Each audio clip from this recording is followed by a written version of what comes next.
So computer games are amazing. 3D worlds in your pocket, real-time play with people all over the world. Incredible. What's not so amazing is the state of the games business.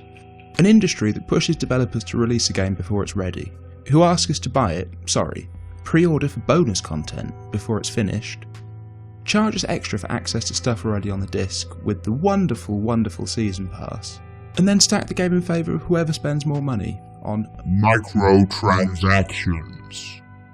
So let's look at Black Ops 3. Multiplayer mode has quite a few bugs, but the most annoying I found is Samantha's bug, which seems to be down to sloppy coding, and can strike in a number of ways, but I'll get onto that in a minute. First, let's get to the core of this rant. Lazy reselling of old content. When I bought Deriz for the first time, it was a cool map. I spent hours on the balcony racking up thousands of points, packing every gun.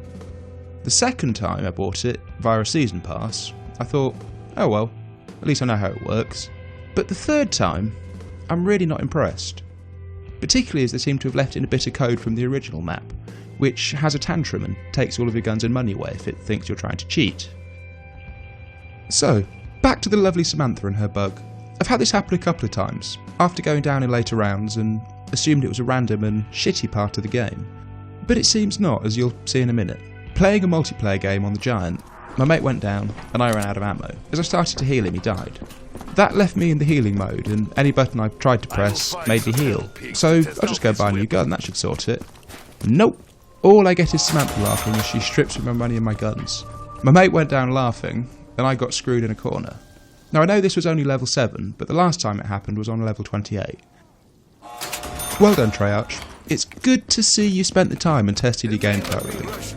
Considering the 6 Call of Duty games you've made, you should have some idea by now that upgrading the game engine, as well as improving aspects of gameplay and graphics, causes lots of annoying little bugs, which, because of the rush to get the product to market, leads to day one downloadable content, and effectively leaves us, the consumers, to pay 85 quid or $90, yes, for some reason more expensive in the UK, for the joy of beta testing a game that you, the developers, may or may not fix in the near future.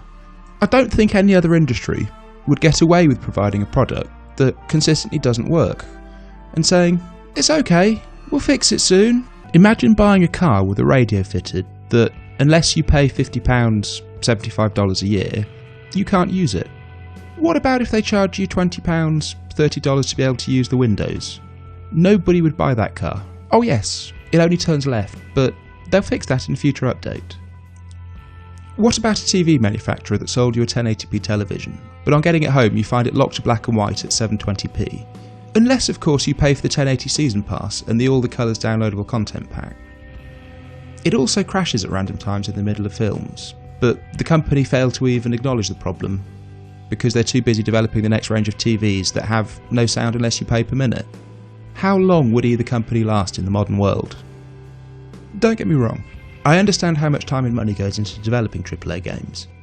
But if you're going to put in the effort to create stunning worlds with intricate storylines, maybe a little more money spent on testing would make it stand out in a market where even the biggest studios are prepared to sell pre-orders of half-finished games. Gamers will only be disappointed so many times before they choose to spend their hard-earned money on games that work and that don't have multi-gigabyte day one downloads, only then to find parts broken or unplayable. Like this if you think game companies should sharpen up their game. Dislike it if you think they're doing fine as they are. And don't forget to hit that subscribe button. Thanks for watching, and as always, keep thinking.